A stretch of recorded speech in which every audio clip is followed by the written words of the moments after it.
Saya tuh dulu takjub. Kenapa di desa saya itu kalau mau masak ayam itu nggak boleh nyembelih sendiri. Masak ayam itu harus nyembelihnya ke Mbah Kaum. Kenapa kira-kira? Itu model sertifikasi halal zaman Kesultanan Mataram.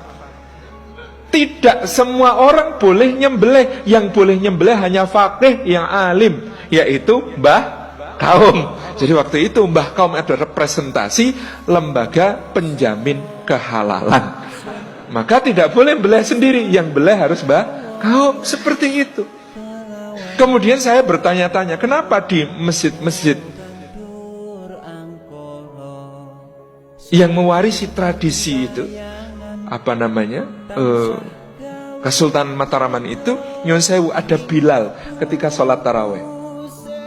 Jadi kalau kita sholatnya 20 rakaat itu tiap 4 rakaat ada penyebutan nama khalifah, penyebutan nama Khulafaur Rasyidin. Saya dulu pokoknya nganggap saya nesu itu bid'ah ini. Saya tanya si mbah saya, itu kenapa toh? Kok kayak begitu?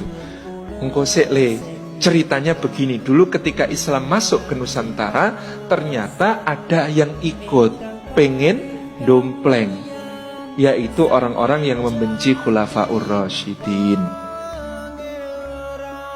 Mereka tidak suka pada Khulafaur Rasyidin. Itu ada yang pengen dompleng dakwah ini. Makanya salah satu dalam legenda Jawa itu, Wali Songo itu ada yang namanya Syekh Siti Jenar. Kenapa disebut Siti Jenar? Siti artinya lemah, Jenar itu abang, tanah merah. Itu adalah tanah yang tersiram darah Husain radhiyallahu anhu, tanah Karbala. Jadi dia datang juga sebagai seorang mubalik Nusantara, berdakwah dan memang dapat pengikut. Salah satu buktinya nanti juga dalam babat, ini sebelum kita masuk ke tema utama, babat Tanah Jawi, ada banyak versi babat Tanah Jawi ini, tetapi bisa digolongkan pada 2 kelompok naskah utama. Naskah pertama adalah naskah yang ditulis resmi oleh Keraton Surakarta pada masa Engkang Sinun Pakubuwono III, ditulis oleh Carik Kertoboso tahun 1788. Ini versi yang resmi keraton. Versi satu lagi adalah versi yang ditulis oleh Pangeran Adilangu dari Demak, keturunan Sunan Kalijaga, yang diterbitkan lebih tua, yaitu tahun 1722. Dua-dua naskah babat ini punya keunikan. Tapi saya ingin kembali ke yang tadi dulu, yakni tentang Syiah. Ternyata datang ini juga di dalam babat ada bukti yang bisa kita rujuk. Di dalam naskah babat Pangeran Adilangu tentang murid Syekh Siti Jenar namanya Ki Kebo Kenongo yang berkedudukan di Pengging, Boyolali, yang kemudian dituduh bughat, memberontak, membangkang kepada Kesultanan Demak. Itu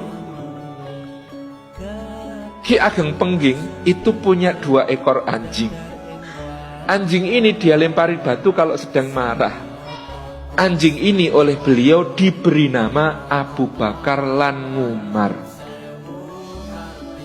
Jadi kebenciannya sampai di level itu. Maka kata kakek saya, beliau mengatakan, maka para raja dinasti Mataram itu mengkreasi satu amal, sebenarnya bukan amal, tidak termasuk di dalam sholat, dia diletakkan di luar sholat, hanya sebuah perkataan untuk menjaga masjid-masjidnya dari pengaruh Syiah. Caranya bagaimana? Al-Khalifatul Ula Amirul Mukminin Abi Bakr Siddiqi hal tardu'an, maka dijawab nardu'an. Al-Khalifatul Tsani Amirul Mukminin Abu Hafsin Umar bin Khattab radhiyallahu anhu hal tardu'an, nardu'an. Nah, pertanyaan kemudian dijawab hadirin, nardu'an ini untuk menjaga rakyat Mataram dari pengaruh Syiah. Ternyata begitu caranya. Nah, saya tanya, mau kong nggak jadi bid'ah boy itu? Wong nggak ada tuntunannya kok melaksanakan yang seperti itu. Yo dianggap bid'ah yo piye yo le. Neng itu ketika itu diperlukan untuk menjaga akidah. Ini orang Syiah ikut tarawih di situ mesti nggak kuat. Mesti metu, gak kuat itu kalau kemudian dengar yang begitu-begitu di dalam tarawih. Makanya itu menjaga akidah masyarakat awam. Turno ya Le, wong itu kan di luar sholat. Wong di luar sholat ki kowe takon karo jejermu, ngelak ora e? Terus dijawab mboten. Ngono kuwi ngelak ora e? Ngelak. Ngono ki ora. Nggih pareng. Ha mosok takon kowe ridho karo Abu Bakar pora? Ngono kok ora oleh. Lah ya oleh to Le. Jadi ini bahasa kakek saya ketika menjelaskan bahwa yang seperti ini dulu dipakai untuk menjaga akidah.